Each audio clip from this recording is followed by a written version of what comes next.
Hello' everyone, welcome to my YouTube channel. আজি মই বনাব লৈছোঁ মাছৰ কণীৰ এটা ইউনিক ৰেচিপি। প্ৰথমতে ভালদৰে মাছৰ কণীখিনি ধুই ল'ব লাগিব। ধুই লোৱাৰ পিছত ফ্ৰেছ কাপোৰ এখনত বান্ধি লৈ সেইখিনি বইল কৰিব লাগিব। বইল হোৱাৰ পিছত উঠাই কেনে আমি ঠাণ্ডা হ'ব দিম। ঠাণ্ডা হোৱাৰ পিছত এইখিনি কাটি ল'ব লাগিব। কাটি লৈ কেনে তাত নিমখ, জলকীয়াৰ গুড়ি দি ভালদৰে সানি ল'ব লাগিব।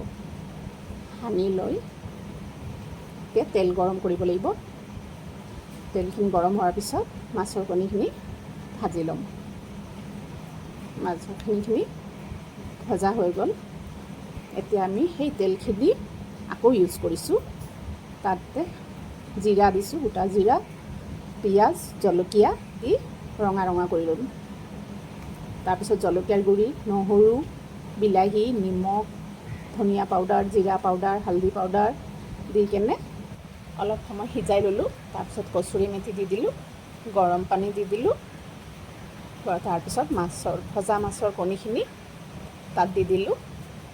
ইয়াৰ পিছত 10-15 মিনিটমান এইখিনি সিজাই ল'ব লাগিব।